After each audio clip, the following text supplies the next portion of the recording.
Hi guys, this is Sir Nate. At ngayon, pag-uusapan natin sa video na to ang Introduction to Algebra. Tara, aralin natin!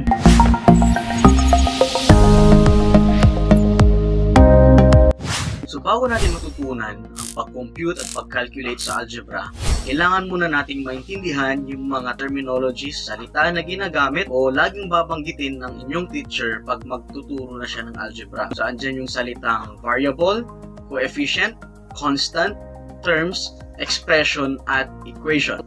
So alam ko na hindi natin masyadong nauunawaan itong mga ito hanggat hindi ito may explain. At ganun din, hindi natin maintindihan yung pag-compute at pag-calculate sa mga problems regarding algebra kung hindi natin mauunawanan ang mga ito.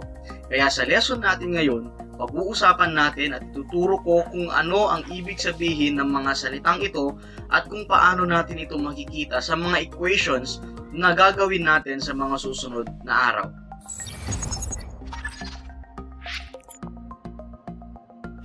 So unahin natin yung salitang expression. Pag sinabi nating algebraic expression, these are combinations of variables, coefficients, and constants in a certain number phrase. Ibig sabihin, ang algebraic expression is actually a numerical phrase which contains combination of variables, coefficients, constants, and terms. Now, ano ang pinagkaiba ng algebraic expression sa algebraic equation? Pag sinabi naman natin kasing equation, ay nag-i-equate na tayo or we are already including the equal sign. Okay? So, ibig sabihin, ang expression ay magiging equation kapag meron ng equivalence yung number phrase na inyo pong isinulat. Kunwari, okay? 2x plus x plus 5 is an expression. But when we say 2x plus x plus 5 is equal to 20, that becomes an equation. Kasi meron ng naka-equate na value, it's either numerical or another variable, na equivalent doon sa number phrase na inyong present.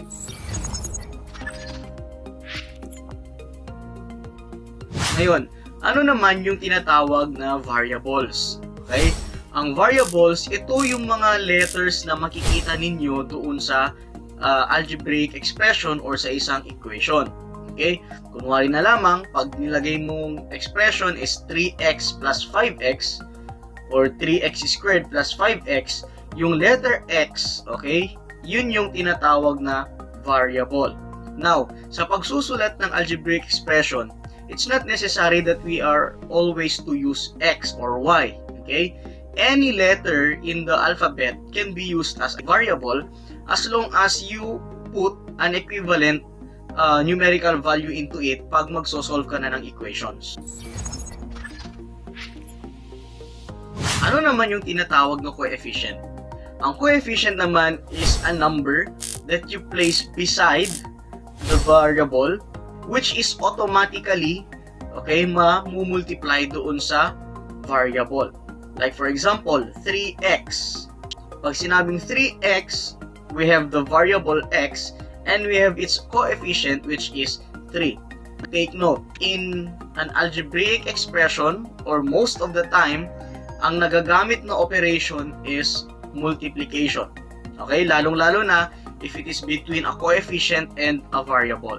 The default operation is multiplication. So kapag sinabi mong AB, ibig sabihin you are multiplying A and B. Not unless you place A plus or the plus sign between the two variables, then you are adding them. But until you write them na magkatabi, okay, and this is applicable for two variables or a coefficient and a variable only. Okay? Kasi pag dalawang numbers ang pinagtabi mo, okay, without any indication na magmumultiply ka, then that forms a two-digit number. Hindi na siya magmumultiply. Not unless you write the multiplication sign or you write a parenthesis, okay, sa dalawang number na yon, or you place a dot in between them. So yun naman ang tinatawag nating coefficients, the number that we place beside the variables. Ano naman yung constant? Ang constant, ito yung number na nag-iisa. Ibig sabihin nito ay wala siyang katabing variable. Okay? So like for example, 3x plus 5, yung 5 doon is what we call as the constant. Ibig sabihin, hindi siya mababago. Alright? Not like the variable, it changes. Okay? The value of that specific term 3x will change depending on the value of x. Right? So, yun naman ang tinatawag nating constant.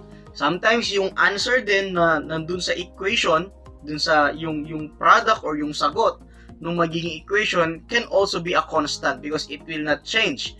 Alright? What varies or what change is the variable. Ano naman yung tinatawag na term? Okay? Ang terms naman is a combination of the coefficient and the variable, or any number or any variable that is present in the equation. Like for example, 3x squared plus 2x plus 5, okay?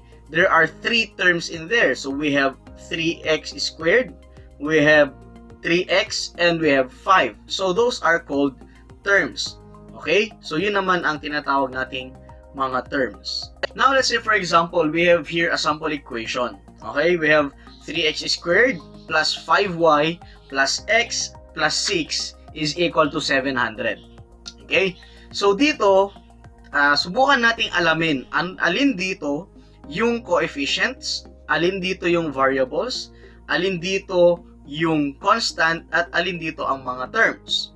Okay? Or kung ilan ang terms dito sa equation na ito. So 3x squared plus 5y plus x plus 6 is equal to 700. So basing from our counting, we can now count how many terms there are. Okay? So we have 3x squared, that's one term. We have 5y, that's another term. We have x, and we have 6, and then meron pa yung 700 na nandun sa dulo, okay, which is the equivalence of the expression presented on the left side.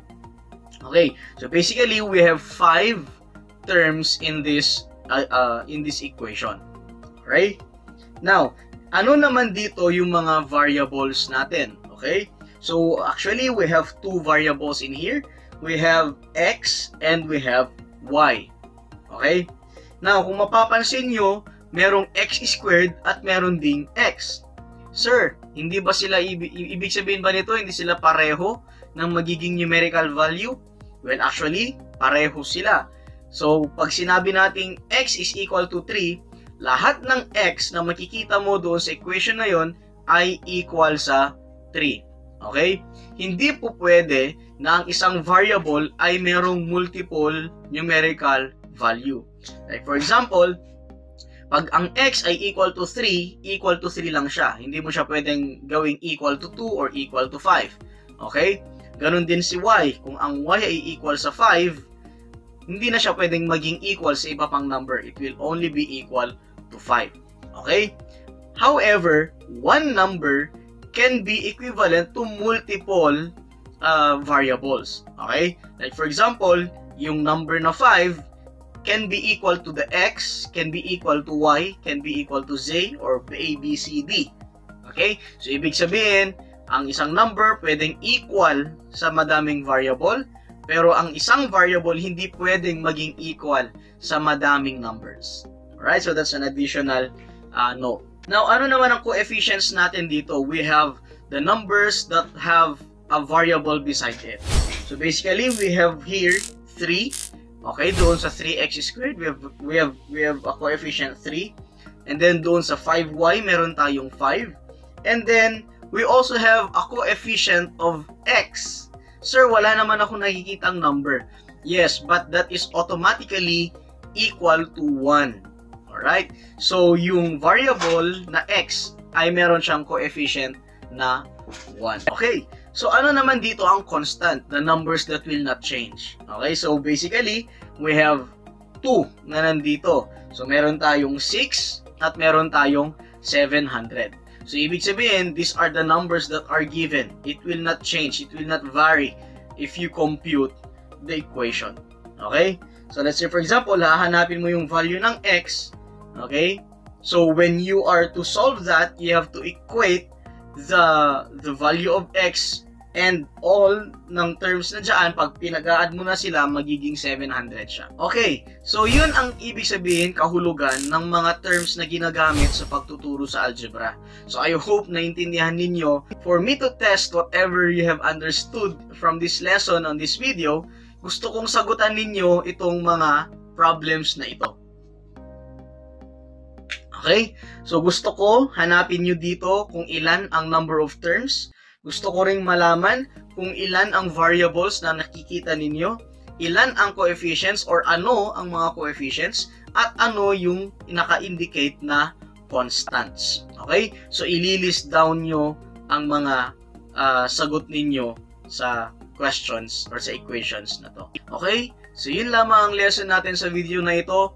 And sa mga susunod na videos, we will be understanding naman yung tinatawag na types of algebraic expression. So merong different types din yan. Pag-aaralan natin, and then I'll be introducing you yung tinatawag na Cartesian plane at yung coordinate system. So yun guys, don't forget to subscribe, like, and share this video sa mga kaklase ninyo na gustong matutunan ang definition ng mga terminology sa algebra.